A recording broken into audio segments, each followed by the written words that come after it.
This is Captain John Severns, United States Air Force.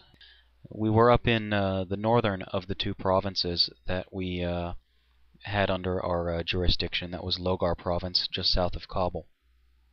And we were up in the area to visit the Baraki Barak district, which is just a little bit to the west of the provincial capital, Puli Alam. Baraki Barak had always been considered, to us at least, one of the more stable, one of the more peaceful, and certainly one of the more prosperous districts in Puli Alam. In this particular instance, we were going up there to do a survey of the hospital. And when we got there, our medical folks went in. Tech Sergeant Kardmungmi was the medic in charge of that mission, and he went in there with some of the civil affairs personnel on our team to conduct an inspection. And anyway, about an hour and a half or so after our medical team finished up inside, we piled back into the Humvees and started to make our way back to Gardez.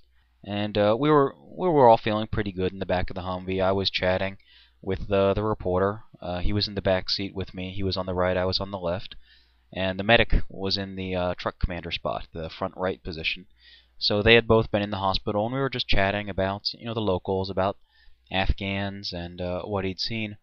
And all of a sudden, there was just this incredibly loud bang, and the road in front of us essentially disappeared. I was kind of looking straight forward when it happened, and it looked like the entire roadway just lifted up, probably 5 or 6 feet into the air, and this huge plume of dust and smoke shot up, completely obscuring the Humvee that was in front of us. We were the 4th Humvee in the 4-truck convoy. And so immediately our driver, very fast thinking, slams on the brakes, obviously, and manages to put the truck in reverse and backs us up about 100 meters out of the theoretical kill zone in case there's any other obviously improvised explosive devices, such as the one that we had just seen go off in front of us. We'd been trained in how to respond to IED attacks, but when you're going through the training back at Fort Bragg, you generally have an idea that while you're going through the lane, as we called it, or while you're going through the scenario, you know that there's going to be a bomb going off at some point. But we'd been in Afghanistan for a whole month, and this had never happened to us, and suddenly we're driving along, everything's going fine, when boom, the road in front of us explodes. So we managed to stop about 100 meters or so behind us. I think we probably would have kept going a little further back, if not for the fact that there was a lot of traffic behind us that was also trying to back up as fast as it could. But because we were the last truck in the convoy, the further we backed up, the further away we got from the other 4 trucks in our convoy, and frankly, we didn't want to be very far away from them. We wanted to be pretty close to them at that point. There was a bend in the road ahead of where the explosion had occurred, and once the dust and smoke started to settle, about 15-20 seconds later, we could see the road up to the bend, and there was no Humvees. So clearly they had proceeded a couple hundred meters ahead, and they were around the bend, and we no longer had visual contact with them. All of us in the truck were kind of yelling back and forth at each other, trying to, figure out what to do, asking, obviously, everyone all right? Is everyone all right? I was shouting up at Moreno, our gunner, what's going on out there? What do you see? He said that there was a bunch of cars behind us, a lot of people, but no one taking any hostile action, no guns in evidence, just a lot of people who looked about as shocked as we did, obviously. So finally, probably 30 or 45 seconds later, and it seemed like a long time when we were in there, but in retrospect it probably happened pretty quickly. I told Peter, the reporter next to us, or sitting next to me, stay in the truck. I told Kardmungmi, the medic in the truck commander spot, to get on the radio, get a hold of the rest of the convoy, let them know that we were okay, and as soon as he was done, to get out with me. So I got out of the Humvee, did the quick inspection of the area around us, make sure there was nothing that was obviously about to blow up or start shooting at us. Did a quick inspection of the front of the Humvee, didn't find any shrapnel damage to the wheels or to the radiator. And I yelled up to Moreno, who was covering the crowd behind us, that I was going ahead. And I started to clear the roadway up to where the explosion occurred.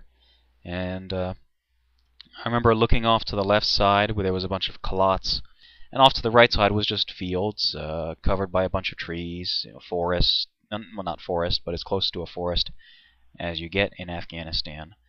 It was pretty clearly obvious to me that whoever the bomber was, they were off on the right side. You wouldn't want to, be hiding in a big residential area, waiting to set a bomb off, and then potentially have a bunch of people see you. Much easier to kind of, hide in the woods, set the bomb off, then escape into the woods. So I managed to get up to the area where the explosion had just occurred. Obviously, kind of nervous at this point because you don't know how thorough the explosion was, if there was any explosive left.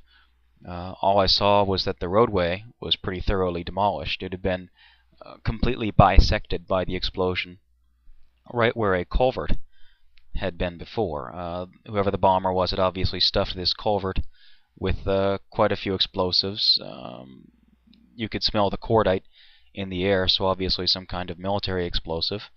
And he'd waited until he thought we were right over it and attempted to blow it up.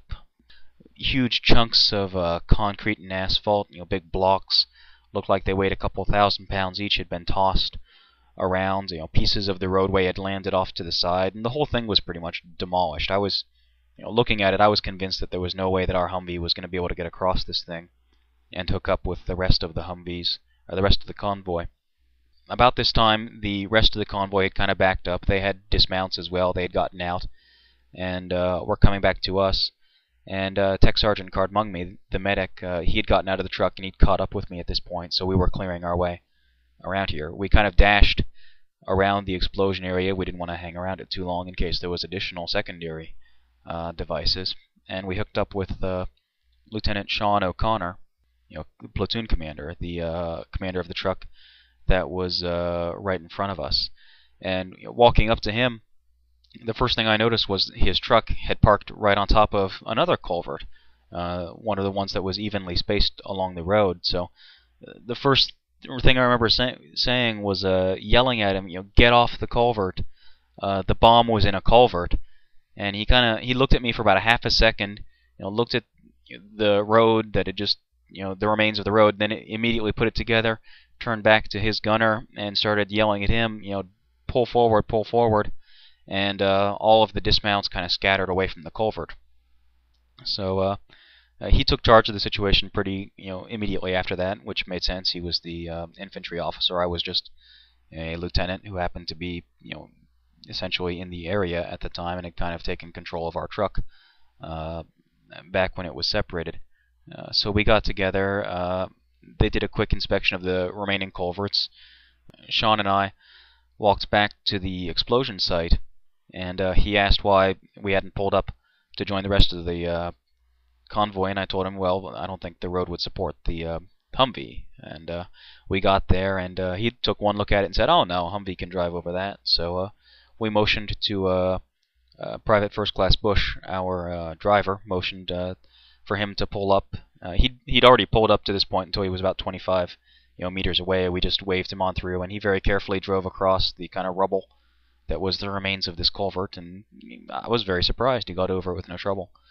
And after that, we just kind of started to settle into securing the situation.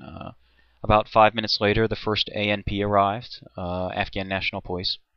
I had already told Sean that I was pretty sure the bomber was on the right side of the road in the woods. He asked why. I just told him, well, it's where I'd be hiding if I was the bomber. Seeing as how we had no damage to any of the vehicles, no one was injured. The only property that was damaged was the road. We just decided, well, okay, I guess we'll just continue with the mission. The police seemed to have charge of the scene, so we packed up the evidence that we had found, the battery. After some argument, I had to convince the police to let us have it. We bundled back up into our trucks and drove to the nearest coalition base.